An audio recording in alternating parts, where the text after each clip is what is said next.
태풍이 직접 온 것도 아닌데 거제에는 사흘 만에 1000mm에 육박하는 기록적인 폭우가 쏟아졌습니다. 네, 이번 폭우가 남긴 전례 없는 기록들과 이후 전망, 김민경 기상자단 전문기자와 함께 자세히 풀어보겠습니다. 어서 오십시오. 안녕하세요. 네, 1000mm라는 게 사실 감이 잘 안 오거든요. 어느 정도 양의 비인가요?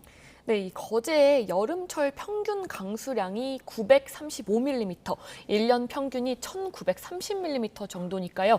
여름 석 달치와 맞먹고 1년치의 절반가량의 비가 단 사흘 만에 쏟아진 겁니다. 특히 어제 하루에만 600mm 넘게 내리면서 역대 1강수량 3위를 기록했는데요. 1위와 2위는 모두 2002년에 우리나라에 큰 피해를 남긴 태풍 루사 당시의 기록입니다. 그러니까 태풍이 직접 오지 않았는데도 역대급 태풍과 견줄 만한 비가 쏟아진 겁니다. 네, 900mm를 넘어서 1000에 가까운 것도 놀랍긴 한데 시간당, 그러니까 1시간 동안 쏟아진 비도 기록적이었는데 이게 200년에 한 번 올 수 있는 양이었다고요? 네, 장마철에도 없었던 시간당 100mm 이상의 극한 호우가 올해 처음으로 쏟아졌습니다. 이 거제에서는 어제 새벽에 시간당 124.5mm를 기록하면서 공식 관측 기준 역대 4위에 올랐습니다. 이 기상청은 이 비를 200년 빈도 수준으로 분석했는데요. 200년에 딱 한 번 이런 비가 온다는 뜻은 아니고요. 이 한 해에 발생할 확률이 0.5%, 그러니까 200분의 1 정도라는 의미입니다. 네, 사흘 동안 1000mm 이것도 기록적인데 시간당 100mm가 넘는 호우가 2시간 연속 이어졌다. 이것도 이례적이라고요? 네, 거제에서는 새벽 2시부터 3시까지 116.8mm, 그리고 3시부터 4시까지도 111.6mm가 쏟아졌습니다. 이후에도 시간당 86mm, 50mm의 비가 이어지면서 6시간 가까이 강한 비가 계속됐습니다. 이 많은 분들이 기억하시는 2022년 8월 서울 폭우와 비교를 해보면요. 이 당시 서울에서 강수량이 가장 많았던 곳이 동작구였는데 1시간에 136.5mm가 쏟아졌습니다. 하지만 이 앞뒤로는 46.5mm, 72.5mm였고요. 이후에는 19.5mm로 빠르게 약해졌습니다. 그러니까 서울 폭우가 1시간에 폭발적으로 집중됐다면 이번 거제는 이 시간당 100mm가 넘는 극한호우가 2시간 연속 이어졌고요. 이후에도 강한 비가 계속됐다는 게 특징입니다. 이 강한 비가 오래 이어진 만큼 누적 강수량 차이도 더 크게 벌어졌는데요. 이 당시 동작구에는 이틀간 442mm가 내렸지만 이번 거제에는 2배가 넘는 900mm 안팎이 쏟아졌습니다. 예.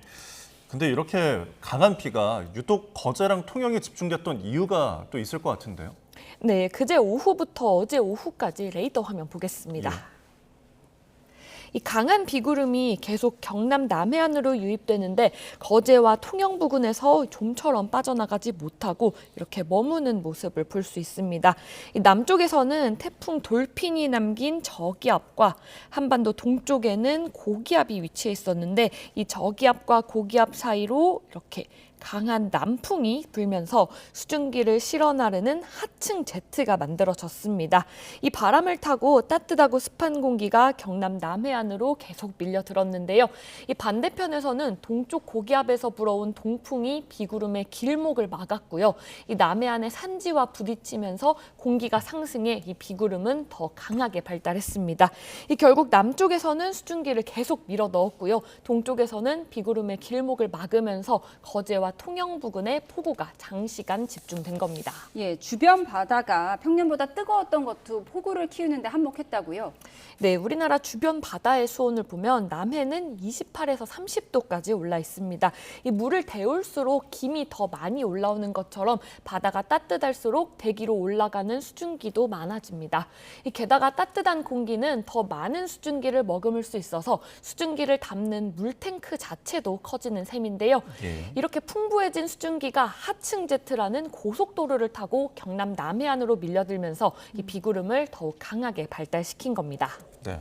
그런데 이렇게 기록적인 폭우를 어느 정도 예상은 했지만 그 예상의 범주를 벗어났던 거죠? 맞습니다. 이 강한 비 자체는 원래 예보가 돼 있었습니다. 이 기상청은 15일 오전에 대국민 브리핑을 열고 남해안에 시간당 70mm 이상, 누적 250mm 이상의 비를 예보했습니다. 다만 변수가 더해졌는데요. 이 17호 태풍 낭카가 일본 동쪽 먼 해상에서 약화한 뒤에 남긴 저기압이 이 우리나라 동쪽에 있던 고기압과 맞물리면서 오면서 동풍이 예상보다 조금 더 강해진 건데요. 이 작은 바람의 차이가 비구름이 한 곳에 머무는 시간을 늘렸고요. 일종의 나비 효과처럼 예상보다 훨씬 많은 비로 이어졌습니다. 예, 이번에 산사태로 안타까운 인명피해까지 났는데 이게 그동안 워낙 가물었기 때문에 피해가 더 컸다고요. 맞습니다. 이 장마가 시작됐던 6월 30일부터 이번 비 직전까지 거제에 내린 비는 82.3mm에 불과했습니다. 그만큼 땅이 바짝 메말라 있었는데요. 이 땅이 너무 말라 있으면 오히려 빗물이 땅속으로 잘 스며들지 못하고 지면을 따라서 빠르게 흘러내릴 수 있습니다. 여기에 일부 지역은 또 올여름 산불로 나무와 풀이 사라진 곳도 있어서요. 이 많은 비가 한꺼번에 쏟아지면 이 토사가 쉽게 쓸려 내려갈 수 있습니다. 네. 그럼 이렇게 많은 비가 정말 엄청난 비가 내렸으니까 가뭄은 일단 해소가 된 건가요? 네, 이 거제와 통영에는 워낙 많은 비가 내렸지만 예. 이 남부지방 전체로 보면 상황이 조금 다른데요. 화면 보실까요? 이 보시는 것처럼 남부 대부분 지역에는 여전히 이렇게 기상 가뭄이 나타나고 있습니다. 예. 특히 이번 비를 보면 이렇게 색깔에서도 확연히 나타날 정도로 이 지역별 편차가 굉장히 컸는데요. 이 거제는 900mm, 통영은 700mm가 넘게 내린 반면 울진은 10mm 미만, 전주와 상주는 20mm대에 그쳤습니다. 또 짧은 시간 쏟아진 비는 이 상당량이 하천이나 바다로 바로 빠져나가는데요. 이번 비만으로 남부지방 전반의 물 부족 상황이 달라졌다고 보기는 어려울 것 같습니다. 네, 앞으로도 걱정입니다. 이번처럼 시간당 100mm가 넘는 폭우 또 나타날 가능성도 있을까요? 맞습니다. 이 가능성 충분히 있습니다. 예. 지금은 서태평양에서 이 태풍이 잇따라 만들어지고 있는 시기인데요. 태풍이 직접 오지 않더라도 이번처럼 태풍이 남긴 저기압이나 수증기가 다른 기압계와 맞물리면서 폭우를 쏟을 수 있습니다. 또 태풍이 아닌 일반적인 저기압도 주변에 수증기가 풍부하면 이 시간당 100mm가 넘는 극한호우로 이어질 수 있고요. 특히 8월 말부터 9월은 이 북태평양 고기압이 수축하면서 이 태풍이 한반도 쪽으로 올라올 수 있는 길이 열리는 시기입니다. 이 태풍의 잔해만으로도 이 정도 비가 내렸다면 앞으로는 태풍이 우리나라로 오는 상황까지 염두에 두고 철저히 대비해야 하고요. 또 우리나라 주변의 해수 온도가 여전히 높은 데다 올해 말에는 역대급 슈퍼엘니뇨로 발달할 가능성도 있어서 이 앞으로 기압계와 태풍의 움직임도 함께 지켜봐야 합니다. 알겠습니다. 자, 마지막으로 그러면 당장의 이제 비 전망이 궁금한데 많은 비가 내린 남해안에 또 비 소식이 있을까요? 네, 우선 오전까지 경남 남해안을 중심으로 내렸던 비는 대부분 그쳤습니다. 예. 다만 오후부터 밤 사이 소나기가 곳곳에서 내리겠는데요. 특히 영남 지역에는 최대 60mm가 짧은 시간에 집중될 수 있어서 이 산사태나 토사 유출에 주의해야 합니다. 또 내일과 모레 충청 이남으로 비 예보가 있지만 각각 5에서 30mm가량으로 많지 않겠고요. 이후에는 이 당분간 이번처럼 체계적인 비구름대가 영향을 줄 가능성은 크지 않을 전망입니다. 네, 추가 피해 없도록 잘 대비해야겠습니다. 지금까지 김민경 기상재단 전문기자와 함께했습니다. 고맙습니다. 고맙습니다.